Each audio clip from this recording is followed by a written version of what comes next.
Several months ago, my office received a protected disclosure from Eglin Air Force Base indicating that there was a UAP incident that required my attention. I sought a briefing regarding that episode and brought with me Congressman Burchett and Congresswoman Luna. We asked to see any of the evidence that had been taken by flight crew in this endeavor and to observe any radar signature as well as to meet with the flight crew. We were not afforded access to all of the flight crew.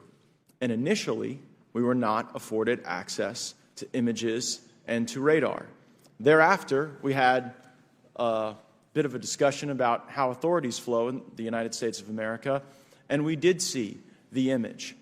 And we did meet with one member of the flight crew who took the image. The image was of something that I am not able to attach to any human capability, either from the United States or from any of our adversaries. And I'm somewhat informed on the matter, having served on the Armed Services Committee for 7 years, having served on the committee that oversees DARPA and advanced technologies for several years. When we spoke with the flight crew, and when he showed us the photo that he'd taken, I asked why the video wasn't engaged, why we didn't have a FLIR system that worked. Here's what he said. They were out on a test mission that day over the Gulf of Mexico.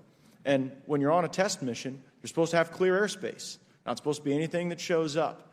And they saw a sequence of 4 craft in a clear diamond formation for which there is a radar sequence that I alone have observed in the United States Congress.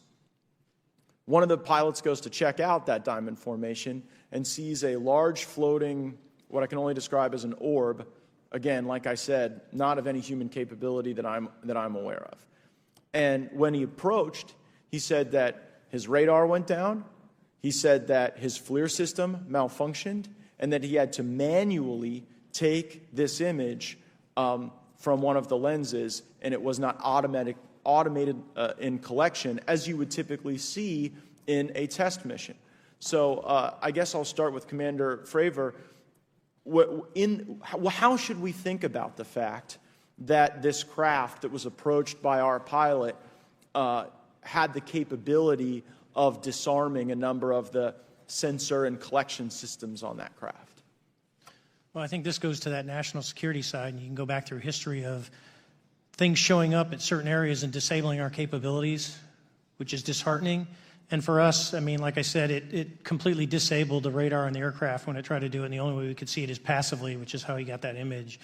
So I think that's a concern on what are these doing, not only how do they operate, but their capabilities inside to do things like this.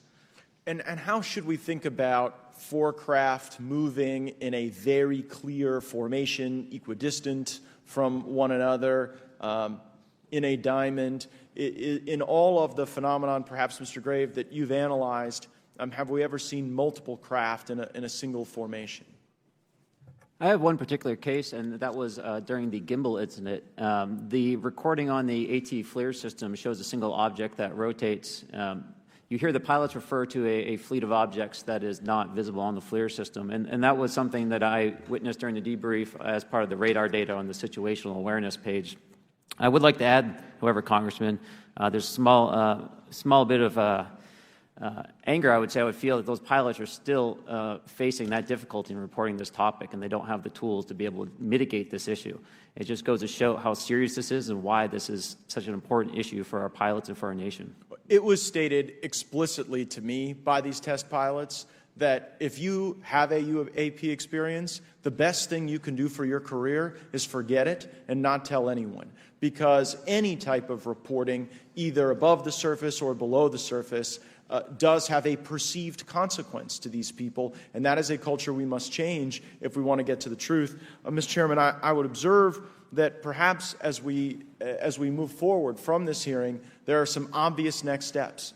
Every person watching this knows that we need to meet with Mr. Grush in a secure, compartmentalized facility so that we can get fulsome answers that do not put him in jeopardy and that give us the information we need. Second, I would suggest that the radar images that were collected of this formation of craft out of Eglin Air Force Base, and specifically the actual image taken by the actual flight crew that we can actually validate be provided to the committee, subpoenaed if necessary, so that we're able to track how to get this type of reporting and analysis done in a more fulsome way. That would be my recommendation, humbly, as a guest here of the Fine Oversight Committee. I yield back.